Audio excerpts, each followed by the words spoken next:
Good morning to all of you students. आज हमारा topic है इम्पल्स एंड इम्पल्सिव फोर्स। आज हम जानेंगे इम्पल्स एंड इम्पल्सिव फोर्स क्या होती है। इम्पल्सिव फोर्स एक ऐसी फोर्स होती है जो किसी भी ऑब्जेक्ट के ऊपर for a very short period of time act करती है, जैसे कि हिटिंग अ नेल। जब हम हथौड़े से, हैमर से एक नील पर हिट करते हैं for a shorter period of time, ये एक इम्पल्सिव फोर्स का एग्जाम्पल होता है। Similarly firing of gun, gun को फायर करना, ये भी एक इम्पल्सिव फोर्स का एग्जाम्पल है। इम्पल्सिव फोर्स जो होती है 0 टू मैक्सिमम होती है और मैक्सिमम टू 0 होती है with in giving interval of time. इसीलिए इम्पल्सिव फोर्स को मेयर कर पाना थोड़ा प्रॉब्लमेटिक होता है हमारे लिए। इसीलिए हम total effect of the force, total effect of that force measure करते हैं। इम्पल्सिव फोर्स का टोटल इफेक्ट मेजर करते हैं और that total effect of the force is called impulse. इसी टोटल इफेक्ट को हम इम्पल्स कहते हैं। So what relation by the term impulse?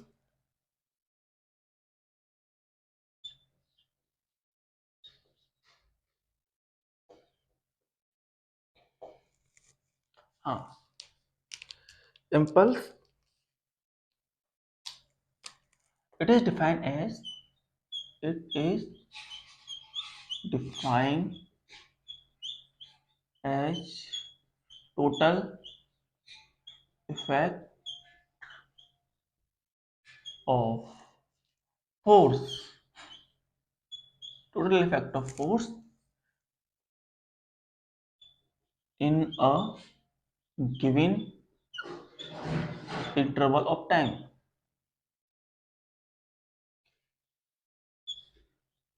in a given interval of time। Impulse जो होता है फोर्स का टोटल इफेक्ट इंडिकेट करता है in a given interval of time. Impulse को हम डिनोट करते हैं with a capital letter I. It is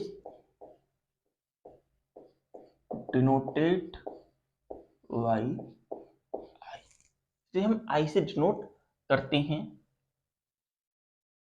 और इसकी वैल्यू होती है वो बराबर होती है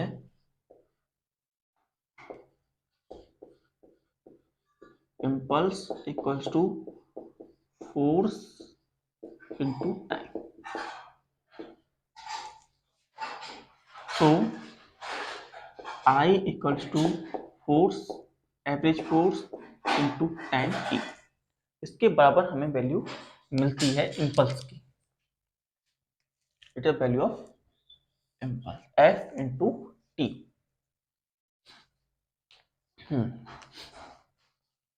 जो इम्पल्स होता है ये एक वेक्टर क्वांटिटी होती है। Impulse is a vector quantity, vector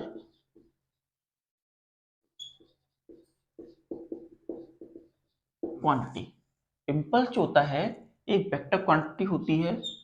F vector equal to force vector into time T.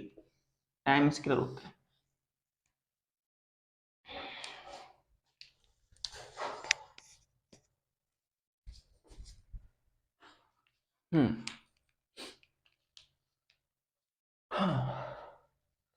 हम इसे कैसे फाइंड आउट करते हैं, ऐसे कुछ और ये हमें कैसे मिला फॉर्मूला, से हम देखते हैं। इस फॉर्मूले का प्रूफ देखते हैं। Proof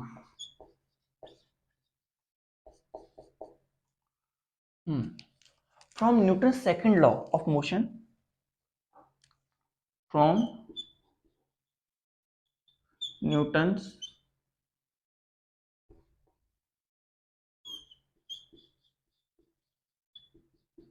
second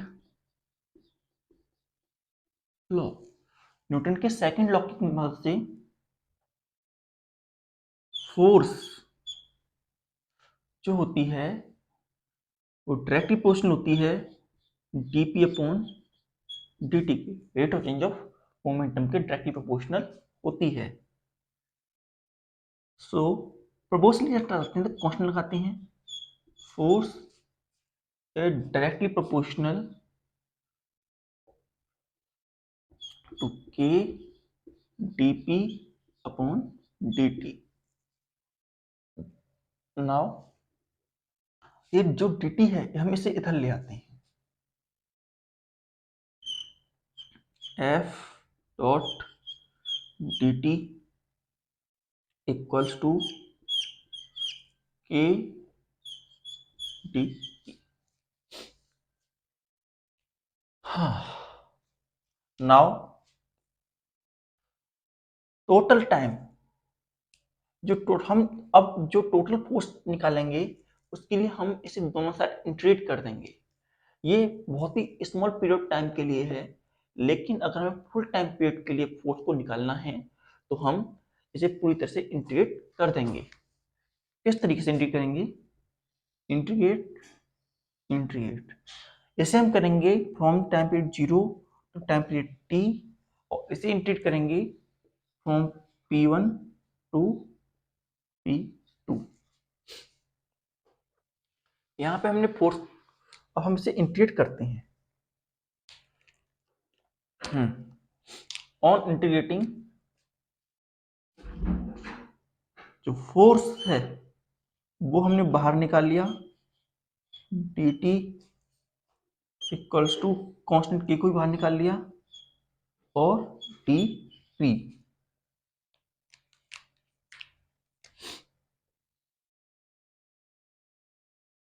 zero to time period t, zero time period p1 to p2। जब हमने इन दोनों को इंटीग्रेट किया तो इंटीग्रेट करने पर हमें वैल्यू ऑब्टेन होती है। क्या वैल्यू ऑब्टेन होती है देखते हैं। Force and t equals to k p।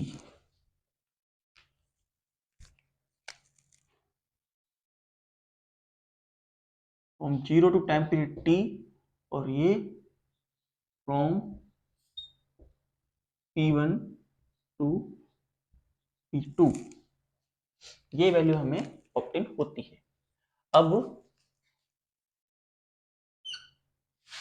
p, हाँ, force equals to t minus zero equals to k p2 minus p1। ये वैल्यू हमें मिली। नाउ इधर हमारी वैल्यू तो f into T equals to k p2 minus p1 के बराबर है। और यही फोर्स इंटू टाइम जो था वो हमारा इम्पल्स के बराबर होता है, आई के बराबर। तो हमें इम्पल्स का दूसरा फॉर्मूला ये मिल गया। तो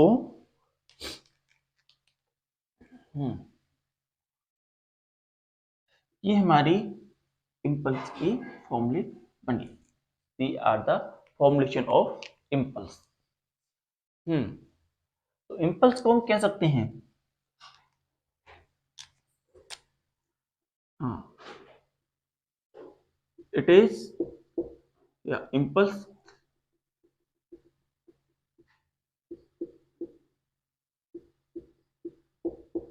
is defined as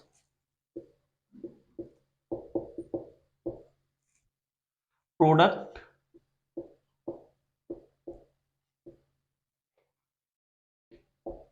of force and time। Period.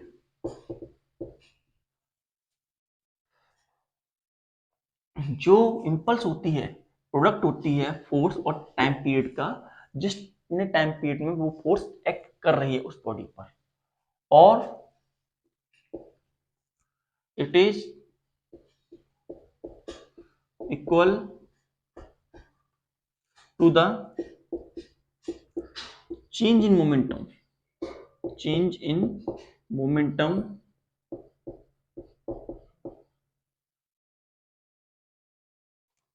Of a body. और ये किसी बॉडी के मोमेंटम में आने वाला चेंज भी होती है, वेयर हमारा T1 जो है यहाँ पर इनिशियल मोमेंटम है,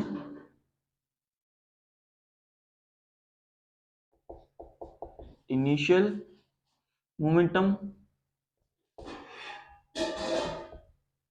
और ये फाइनल मोमेंटम है। Initial momentum and final momentum है ये दोनों।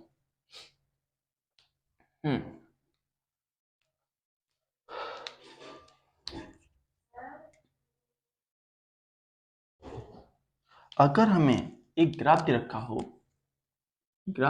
हमें यूं करके ग्राफ, इस तरीके से ग्राफ, टाइम और फोर्स का ग्राफ दे रखा हो, टाइम एंड फोर्स का ग्राफ हमें दे रखा हो,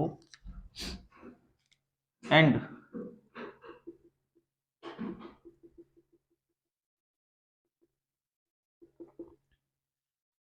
एक ये ग्राफ है और दूसरा ग्राफ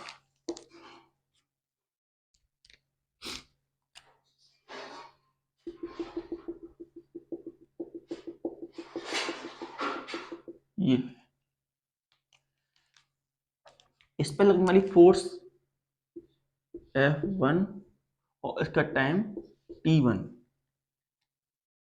F1 T1, और वहीं इस वाली ग्राफ का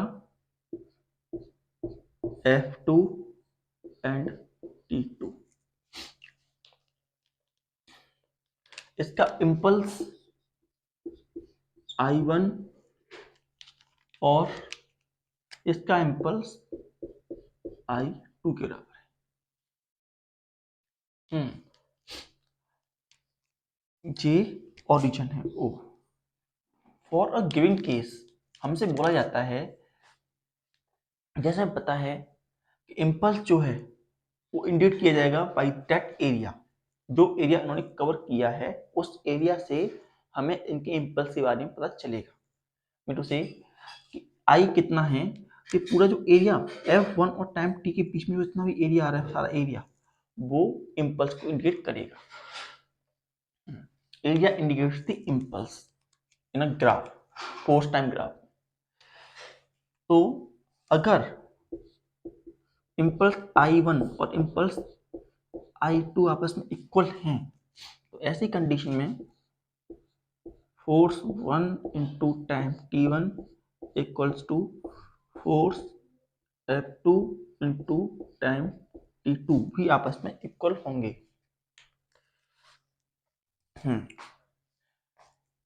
अंत तक केवल इस बात का होगा कि यहाँ पर फोर्स ज्यादा है, F1 की कंडीशन फोर्स ज्यादा है, और वहीं F2 कंडीशन में टाइम ज्यादा है।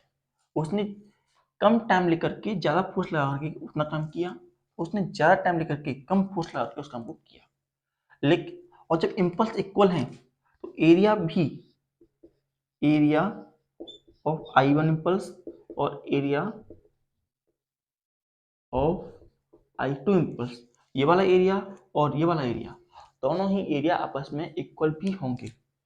Both the area are equal to each other. इसी तरीके से अगर हमारा कोई ग्राफ दे रखा है, वो कर्व ग्राफ है, हम कर्व ग्राफ का जब एरिया निकालते हैं या इम्पल्स निकालते हैं कर्व ग्राफ में, तो ऐसी कंडीशन में हम उसे इंटीग्रेशन की फॉर्म से निकालते हैं। हाँ, जैसे हमें एक ग्राफ दे रखा है कुछ इस तरीके का,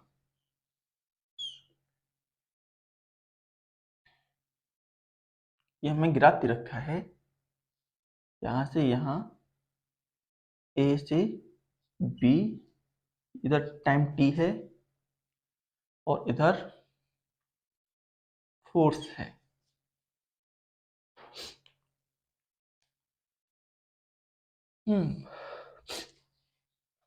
तो कितना इम्पल्स इसके अंदर लग रहा है, तो ये जो एरिया है, ये एरिया, इसी से हमें पता चलेगा। कर्व ग्राफ के लिए भी हम एरिया का यूज करते हैं। हाँ,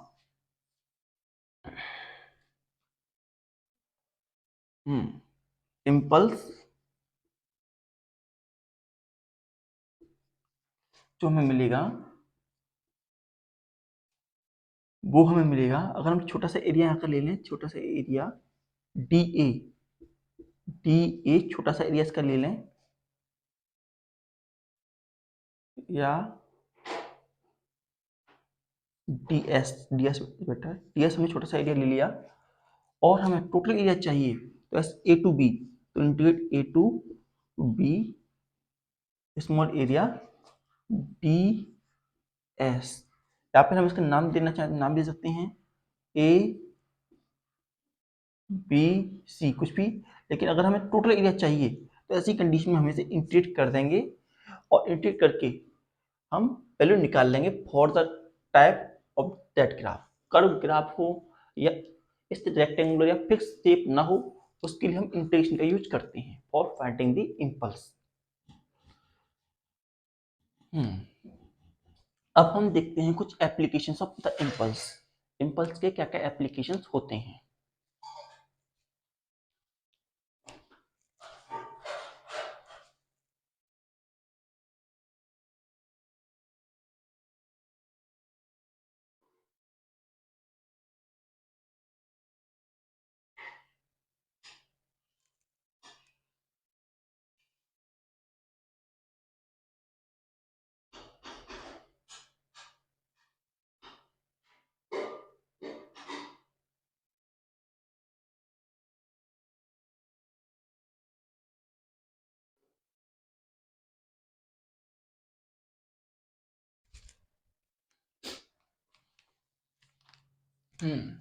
एप्लीकेशंस ऑफ इम्पल्स।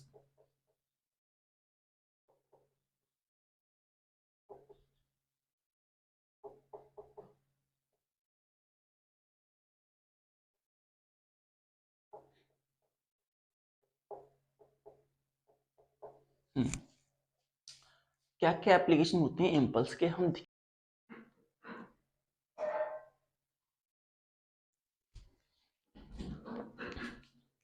हाँ, पहला एप्लीकेशन होता है while taking a catch a player lower his hands।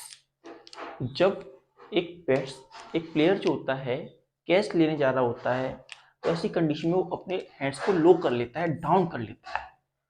इससे क्या होता है, according to formula of impulse, force into time. तो ऐसी कंडीशन जब लो अपने हैंड्स को लो करता है तो टाइम इंक्रीज हो जाता है। टाइम इंक्रीज होने से जो लगने वाली फोर्स होती है वो कम हो जाती है और उसे ज्यादा हर्ट नहीं होता। हम्म, तो player lower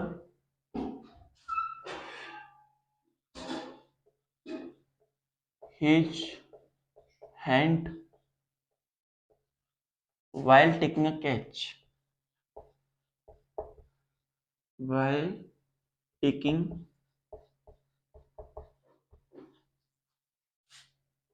a catch। Catch लेते समय एक प्लेयर अपने हैंड्स को लो डाउन कर लेता है, डाउन कर लेता है। जैसे ये एक प्लेयर था, ये एक बॉल को कैच करने वाला था, ये एक बॉल को कैच करने वाला था जो कि वेरी फास्ट आ रही थी इसकी तरफ। तो इसने क्या किया, जैसे ही बॉल इसकी तरफ आई, इसने अपने हैंड्स को यहां थे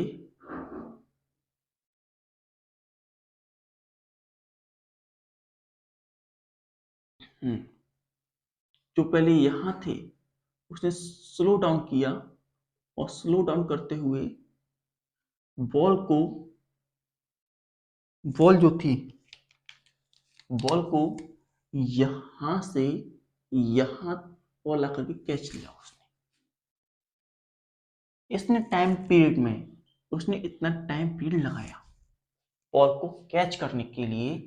अगर वो डायरेक्टली इधर कैच कर लेता अगर वो डायरेक्टली इधर कैच कर लेता तो ऐसी कंडीशन में उसे इंजरी हो सकती थी, और इंजरी से अप्रोच करने के लिए उसने एक्स्ट्रा टाइम लिया ताकि उसे फोर्स चोट कम लगे।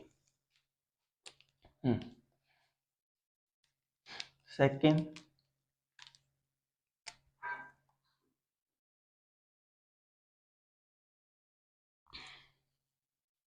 a person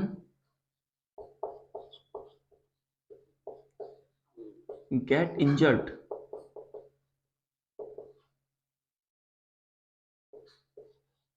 when jump on the cemented floor, cemented floor.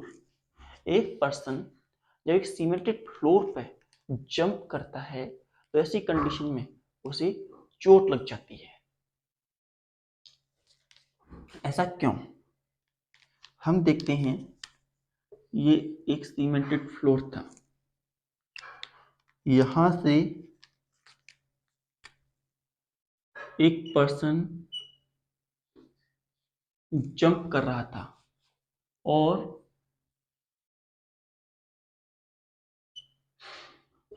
Get injured और इंजर्ड हो गया। ऐसा क्यों? क्योंकि सीमेंट फ्लोर में जो चेंज इन मोमेंटम होता है, change in momentum, change in P into से इम्पल्स होता है P2 माइनस P1 के बराबर होता है। Impulse equals to P2 minus P1। जो चेंज इन मोमेंटम होता है वो in a very small time period होता है, बहुत ही छोटे समय के अंदर चेंज इन मोमेंटम हो जाता है। और चेंज इन मोमेंटम बहुत कम समय में होने की वजह से इम्पल्स से फोर्स भी ज़्यादा लगती है, इम्पल्स जो होते हैं वो ज़्यादा पैदा होते हैं, और इसी वजह से जो पर्सन है वो इंजर्ड हो जाता है, पर्सन गेट इंजर्ड। और वहीं अगर, हाँ ये हमारा सीमेंटेड फ्लोर था, और वहीं और इस फ्लोर की जगह हम सॉफ्ट फ्लोर कर दें,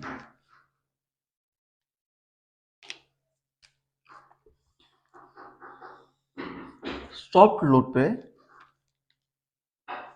जब वो आता है नीचे उसे इंजरी नहीं होती, क्योंकि यहां पर जब आ रहा था फास्ट आ रहा था, लेकिन यहाँ पर थोड़ा ऊपर नीचे वाइब्रेट भी होगा या ऊपर नीचे थोड़ा सा टाइम लेगा, एक टाइम कुछ एक्स्ट्रा टाइम लेगा। जब एक्स्ट्रा टाइम लेगा तो चेंज इन मोमेंटम जो होगा इधर इस कंडीशन में लेस टाइम, मोर टाइम लेगा, मोर टाइम। इस कंडीशन में जो टाइम लिया उसने वो ज्यादा टाइम लिया, और यहाँ पे जो लिया था वो फास्ट हुआ था।